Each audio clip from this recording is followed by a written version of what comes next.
ஏங்க ஏன் ஒரு மாதிரியா இருக்கீங்க? ஒண்ணு இல்ல. என்னாச்சே சொல்லுங்க. நான் என்னன்னு சொல்லுவேன்? மலையிலிருந்து தப்பிச்ச மீன் தரையில விழுந்து துடிக்கிற மாதிரி பேயோட கொடுமையிலிருந்து விடுபட்ட என் தங்கச்சி இப்ப புருஷனோட கொடுமைக்கு ஆளாயிட்டா.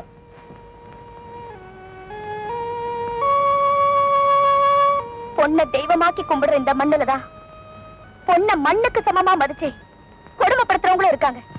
கால்ல முள்ளு குத்துனாலும் கண்ணீர் விட போறது என்னவோ கண்ணுதானே. அடிபடுறது என் தங்கச்சியா இருந்தாலும் அழுகிறவன் நான் தானே. விவரம் புரிஞ்சுதான் விதி என் தங்கச்சி ரூபத்துல விளையாடுது. என்னதான் புரிஞ்சுட்டு வந்தாலும் மாட்டுக்கு சூடு போடுற மாதிரி இப்படியா உடம்பெல்லாம் ரணமாக்கி வைப்பாரு? ஏன் தான் படிச்ச மனுஷனுக்கு இப்படி எல்லாம் புத்தி போகுதோ? கட்டின புருஷன் அடிச்சாலும் உதைச்சாலும் அதை எதிர்க்க முடியாம ஊமையா அடங்கி போற சாதாரண கிராமத்து பொண்ணுதானா? ஆனா காரணமே இல்லாம சித்திரவதைப்படும் போதுதான் ஒரு கணம் எனக்குள்ள இருக்கிற தன்மான உணர்வு இப்படிப்பட்ட கேவலமான வாழ்க்கையை வாழறதை விட தூக்கி எரிஞ்சிட்டு போயிடலாமான்னு துடிக்குது. உன் உள் மனசுல ஏற்படுற உணர்வு நியாயமானதுதாம்மா. ஆனா இந்த கிராமத்துல சட்ட புஸ்தகத்தை விட பஞ்சாங்கத்துக்கு தான் மதிப்பு அதிகம்.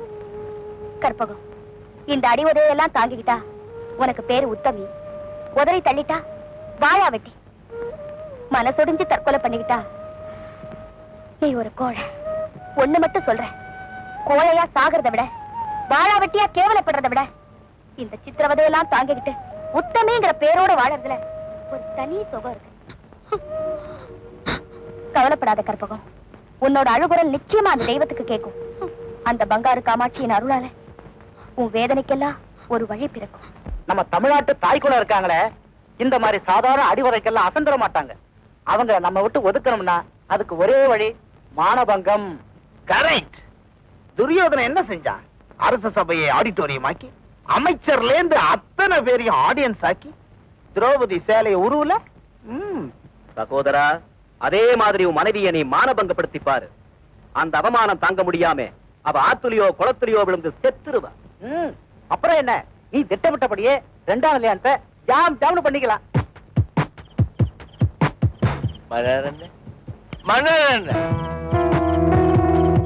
அது பழனிசாமியா? என்னடா இந்த நேரத்துல? ரொம்ப நாளா நீ ரிக்கா டான்ஸ் பாக்கணும்னு ஆசைப்பட்ட இல்ல? ரிக்கா டான்ஸா? ஆமா, அதுக்கு இன்னைக்கு ஒரு அருமையான சந்தர்ப்பம் வந்திருக்கு. வரியா? கொஞ்சம் இரு, என் மழை கிட்ட சொல்லிட்டு வந்துடுறேன். சீக்கிரம் சொல்லிட்டு வா. சாந்தி, அம்மாடி, சாந்தி. என்னப்பா? ஒண்ணு இல்லம்மா, என் சிநேகிதனுக்கு திடீர்னு வாந்தி பேதியா இருக்கு. அவனை கூட்டிட்டு ஆஸ்பத்திரி வரைக்கும் போயிட்டு வந்துடுறேன். நீ வீட்டுல ஜாக்கிரதையா இருமா. சரிப்பா. கதவை தாள் போட்டுட்டு பத்திரமா இருமா. சரிப்பா.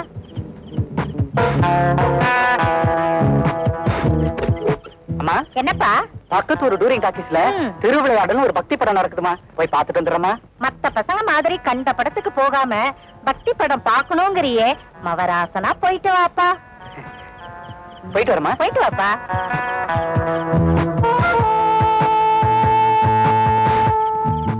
தங்கச்சி, தங்கச்சி. என்னண்ணா? மழை வர மாதிரி இருக்குமா? நான் வயலுக்கு முன்ஜாக்கிரதையா போய் மழைய மாத்தி கட்டிட்டு வந்துடுறேன். பத்திரமா இரு. சரிண்ணா.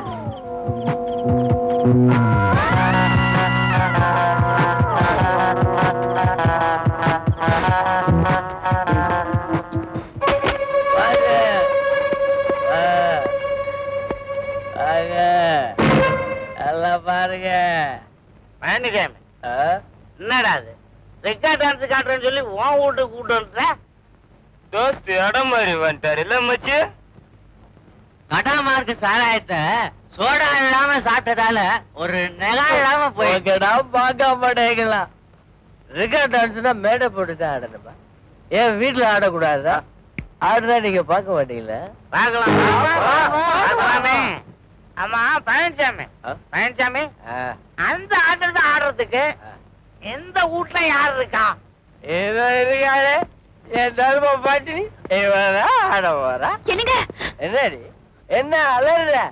இவங்கதான் தோஸ். ஆமா, வீடு தேடி வர்ற விருந்தாளிகளுக்கு வாய்க்கு ருசியா சமைச்சு விருந்து வைக்கிறதுக்கு பதிலா கருணுக்கு விருந்து தர சொல்ற தப்பா? மன்னவர் என்ன மசம் மசம் நிக்காம உட்காருங்க. ஆட்டம் ஆரம்பிக்க போது என்னங்க குடிவெறியில என்ன பேசுறோம் என்ன செய்யறோம் தெரியாம நடந்துக்கிறீங்களே. நான் உங்க மனைவி, என்ன இவங்க முன்னாடி ஆட சொல்றீங்களே. ஆடுனா என்னடி தப்பு? பத்தினிக்கு இலக்கணம் தெரியுமா உனக்கு? புருஷன் பாட சொன்னா பாடணும், ஆட சொன்னா ஆடணும். அவதாண்டி தமிழ்நாட்டின் தலை சிறந்த பத்தினி. என்ன பண்ணு?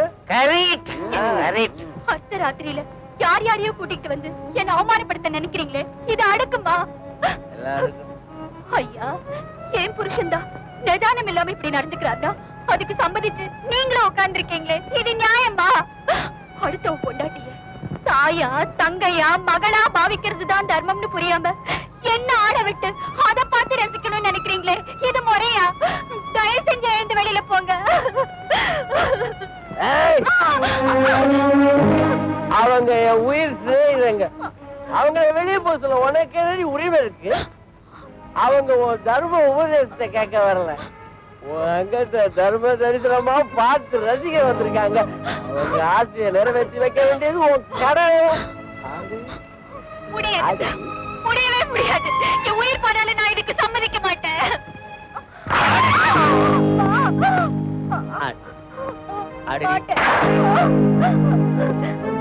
நீங்க அடிச்சாலும் கொண்டாலும் நாட மாட்டேன்.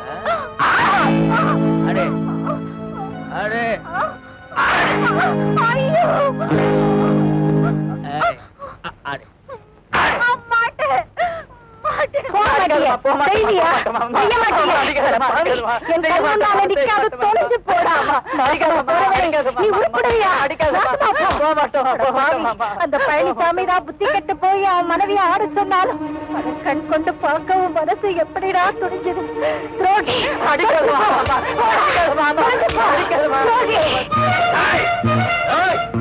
என் தங்கச்சி ஊர்க்கார பையனுக்கு முன்னால மானபங்கப்படுத்துற ஒண்ணு நெஞ்ச பொழந்து கொடல உரி விடுவேன்.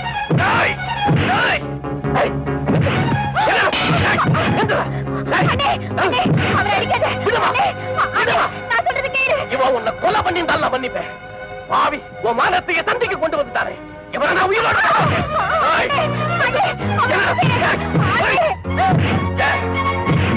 புலி தோண்டி கொலைச்சாதான் என் மனசாரோ.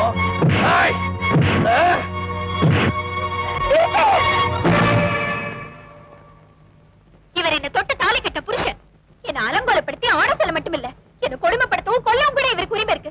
அது கேட்க நீ யாரு? எங்க குடும்ப விவகாரத்துல தலையிட நீ யாரு? கற்பகம், இனி அவர் மேல உன் விரல் பட்டா கூட உன் மரியாதை கிட்டு போயிடும். போ வெளியே.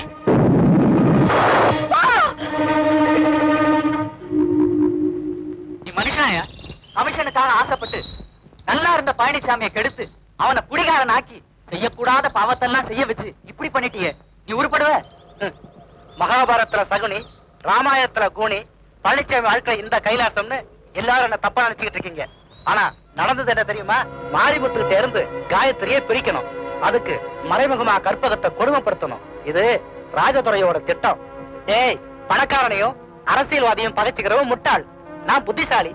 பக்குவமா அவங்க திட்டத்துக்கு ஒத்துழைச்சேன். ரொக்கமா சில்லறையே தேத்திக்கிட்டேன். That's all. இத்தனைக்கு காரணம் எங்க அண்ணன் தானா? இத வளர விட்டா கற்பகத்தோட வாழ்க்கை மட்டும் இல்ல, என் கணவரோட சந்தோஷமும் அழியும்.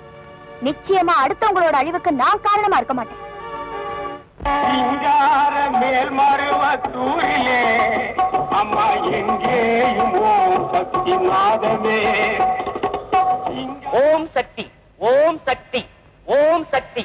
சுயம்பு அருள்மிகு மேல்மருவத்தூர் ஆதிபராசக்தி அருளாலும் சித்தர் வீர நாயகர் அருள் திரு பங்கார் அடிகளார் ஆசியாலும் வருகிற மே மாதம் 10, 11 ஆகிய தேதிகளில் சென்னை கடற்கரையில் உலக சமாதானம் வேண்டி புனித வேள்வியும் ஆன்மீக ஊர்வலமும் நடக்க இருக்கிறது. அன்பர்கள் அனைவரும் கலந்து கொண்டு அன்னையின் அருள் பெற அன்புடன் அழைக்கிறோம். ஓம் அடிகளார் வாக்கிலே அம்மா பொன்னா.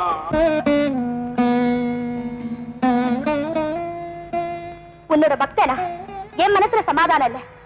வாழறதே உன்னை வணங்கறதுக்கு தான் நம்பிக்கிட்டு இருக்கிறவர் என் கடவுள். அவரோட மனசுலயே சமாதானம் இல்ல. இதை தீர்த்து வைக்க முடியாத நீ என்னமோ பெருசா உலக சமாதானத்துக்காக வேள்வி நடத்த போறியாமே. உன்னுடைய அருள்வாக்க பரிபூர்ணமா நம்பித்தான் எங்க அண்ணனையே பகைச்சுக்கிட்டு நான் கல்யாணம் பண்ணிக்கிட்டேன். ஆனா அதுக்கு எனக்கு கிடைச்ச பலன் அப்பாவியான கற்பகம் அணு அணுவா சித்திரவதை அனுபவிச்சுக்கிட்டு இருக்கா. அதை என்னால எப்படி அனுமதிக்க முடியும்? கற்பகம் சந்தோஷமா இருக்கணும். அதனால நான் என் புருஷனை விட்டு பிரிஞ்சு போறதா முடிவு பண்ணிட்டேன். நீ நம்புறவங்களை காப்பாத்துறவங்கிறது உண்மையானா நடக்க போற உலக சமாதான வேள்வி முடியறதுக்குள்ள என் குடும்பத்துக்குள்ள சமாதானத்தை உருவாக்கி பிரச்சனைக்கு காரணமா இருக்கிற எங்க அண்ணனை திருத்தி அவர் மூலமாவே என்னை என் கணவரோட சேர்த்து வாழ வைக்கணும். அப்பத்தான் உன்னுடைய உலக சமாதான வேள்விக்கு ஒரு அர்த்தம் இருக்கும். ஒருவேளை இந்த நல்ல காரியத்தை நீ செய்ய தவறிட்டா மேல்மருவத்தூர் பக்தர்களுக்கு என்னுடைய மரணம் ஒரு பாடமா இருக்கும்.